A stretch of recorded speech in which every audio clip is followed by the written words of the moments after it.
నమస్కారం ఓటెన్ TV news కు స్వాగతం.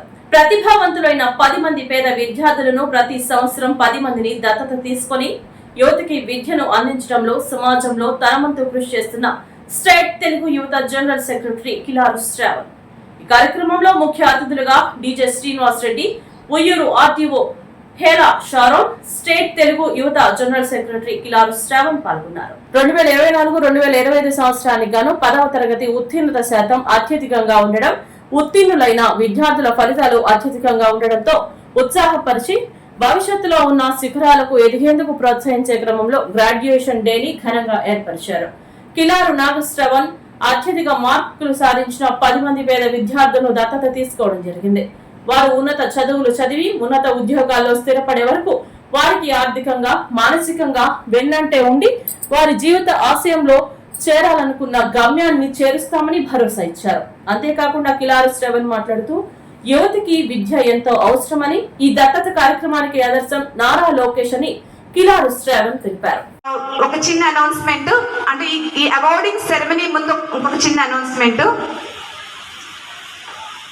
మన పిల్లలు చాలా కాన్ఫ్లిక్ట్స్ ఇంట్లో, అంటే పేరెంటల్ కాన్ఫ్లిక్ట్ కానీ ఫ్యామిలీ కాన్ఫ్లిక్ట్ కానీ ఉన్నప్పటికీ కూడా మీరందరూ చాలా ఆ ఛాలెంజెస్ అన్నింటినీ ఓవర్కమ్ చేసి ఇవాళ కప్స్ తీసుకునే ఒక సెరమనీ.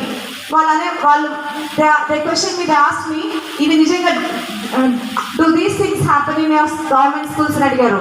సో ఈరోజు మీరు ఆ రెండు బొమ్మలకి, ఆ రెండు పిక్చర్స్ కి you boys and girls brought life and spirit to those pictures.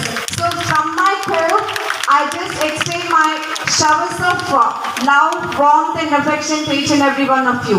So ఈ రోజు ఈ ప్రోగ్రామ్ లో ఇక్కడ చక్కగా పార్టిసిపేట్ చేస్తున్నారంటే, సో మనం graduation who are compassionate and who are disciplined and who try to achieve what they aspire. And I also say there is one quotation here, aspire, achieve and serve. So I just feel that you people also follow that, because మనకి ఇక్కడ dice మీద ఉన్నటువంటి దాతలందరూ కూడా అలాగే కళలు కని దాన్ని achieve చేసి తర్వాత వారు పే బ్యాక్ చేస్తున్నారు సొసైటీకి. అలాగే ఇక్కడ కూర్చున్న చిన్నారులు అందరూ కూడా అలా సొసైటీకి మంచి పే బ్యాక్ ఇస్తారని కూడా